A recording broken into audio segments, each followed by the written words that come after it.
Olá, meus queridos irmãos, que a paz de Deus esteja presente em cada coração. Amados, hoje, dia 11 de novembro, desejo compartilhar a palavra do Senhor, conforme está escrito no Evangelho de Marcos, capítulo 6, versos de 1 a 3. Tendo Jesus partido dali, foi para a sua terra, e os seus discípulos o acompanharam. Chegando o sábado, passou a ensinar na sinagoga, e muitos, ouvindo-o, se maravilhavam, dizendo: de onde vem a este estas coisas? Que sabedoria é esta que lhe foi dada? E como se fazem tais maravilhas por suas mãos? Não é este o carpinteiro, filho de Maria, irmão de Tiago, José, Judas e Simão? E não vivem aqui entre nós suas irmãs? E escandalizavam-se nele.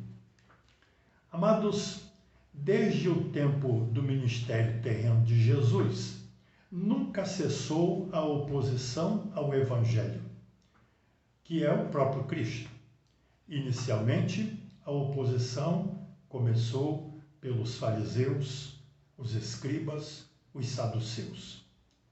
Desde então, a oposição continuou, depois na vida dos apóstolos e dos discípulos de Jesus, e até nos nossos dias, sempre houve oposição à pessoa de Jesus, ao Evangelho, ao cristianismo.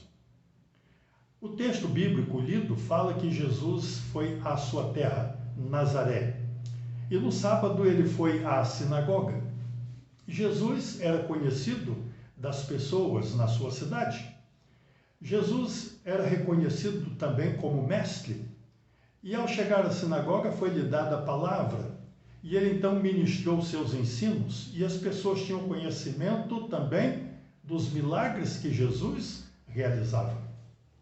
Ouviram e ficaram maravilhados, mas aquele aspecto de regozijo tornou-se de repente, queridos irmãos, numa ironia, porque eles começaram a perguntar, diz o texto conforme o verso 2, de onde vem a este estas coisas?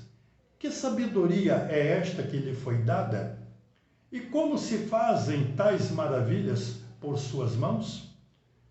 E aumentando a intensidade da oposição, questionavam: não é este o carpinteiro, filho de Maria, irmão de Tiago, José, Judas e Simão?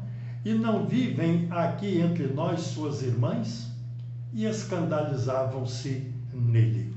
Amados, é interessante observar que essa oposição, ela ocorreu e ocorre porque o Evangelho, de fato, ele combate as práticas pecaminosas, os erros dos homens, mostra um novo estilo de vida, uma nova maneira de viver. E muitos não aceitam, rejeitam, perseguem até os cristãos, como temos ouvido, por exemplo, nos últimos dias. Foi assim no passado e está sendo assim no presente.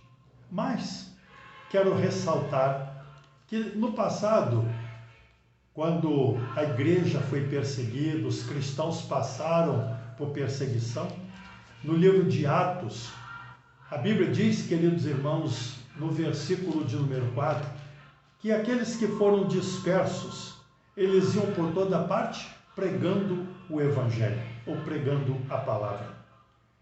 Queridos, mesmo diante da oposição do mundo, não cessemos de anunciar o Evangelho da salvação. Não cessemos de proclamar a mensagem de salvação oferecida por Cristo Jesus. Porque somente Jesus pode salvar o pecador, somente Jesus pode dar vida eterna. Portanto, continuemos a testemunhar o amor de Deus para com aqueles que ainda estão perdidos em seus pecados. A oposição sempre existiu e continuará existindo, mas como crentes em Cristo Jesus, prossigamos cumprindo a missão que Jesus nos deu de pregar o Evangelho a toda criatura. Que Ele nos ajude, que Ele nos abençoe. Oremos.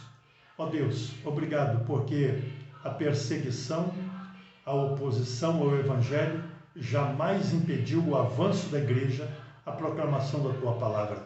Ajuda-nos a cumprir essa missão com alegria, com convicção. Ajuda-nos a dizer a cada pessoa que há esperança de salvação em Cristo Jesus, nosso Salvador e Senhor eterno. Que Ele nos abençoe. Amém, Senhor. Amém.